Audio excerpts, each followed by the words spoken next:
আল্লাহ পাক আমাকে রহমত দিয়েছেন এবং আমার এই রিজিকটুকু লিখে রেখেছেন, সেই রিজিকটুকু আমার আসছে, এটা আল্লাহ আমাকে দিয়েছে।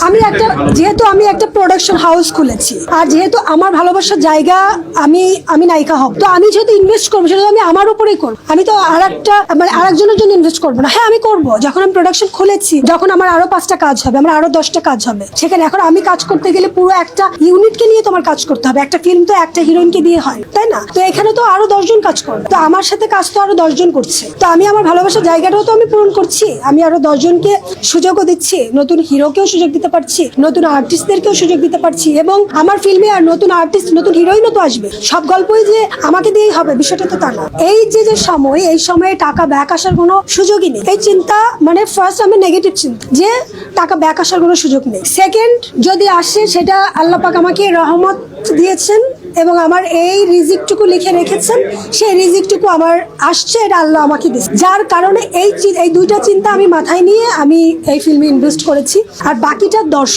দর্শক কতটুকু ভাবে গ্রহণ করবে।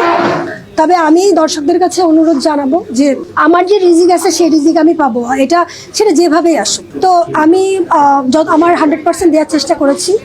আমার প্রচেষ্টার জায়গা কমতি ছিল না, আমি আমার বেস্টটা দেওয়ার চেষ্টা করেছি। বাকিটা দর্শক দেখে আমাকে বলতে পারবে। আর ভুল ভ্রান্তি তো থাকবেই, যদি ক্ষমাসুলভ দৃষ্টিতে দেখে তাহলে হয়তোবা আমি আরো ভালো ভালো কাজ উপহার দিতে পারবো। আর ব্যতীত হলে হয়তোবা কি হবে, আমার মনোক্ষুণ্ণ হবে, হয়তোবা আমি আমার মনোবল হারিয়ে ফেলবো। বাট আমি নতুন কাজ করব, আমি ছাড়বো না।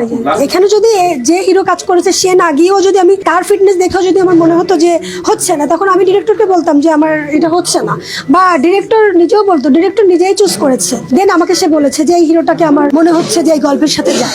তখন আমারও বলছে হ্যাঁ ও তো ঠিক আছে, আমার ফ্রেন্ড, হ্যাঁ ও ভালো যেতে পারে। তো সেই জায়গা থেকে আসলে সব গল্পে তো সবাইকে যাবে না। এর পরের গল্পে যদি আমার অন্য একটা হিরোকে ডিমান্ড করে, তো আমি তো তাকেই নিই। বিষয়টা এক একটা গল্প এক একজনের জন্য। প্রেম হলে 10 বছর আগেই হতো। এই মুভিতে এসে, শুটিং করতে এসে প্রেম এগুলা জাস্ট মানে সিলি বিষয়। আর বন্ধু তো বন্ধুই, ফ্রেন্ড আমার মনে হয় যে ফ্রেন্ড কখনো লাভার একটা ডিফারেন্ট জিনিস। বন্ধু কাজ করতে গিয়ে তারা একে অপরের প্রতি তখন ফিলিংস, আমরা হুট করে দেখলো একটা ফিলিংস কাজ করলো। বাট ওর সাথে আমার বিষয়টা হচ্ছে ও অনেক আগে থেকেই, আমার প্রায় আরো 10 বছর আগে থেকেই আমার ফ্রেন্ড।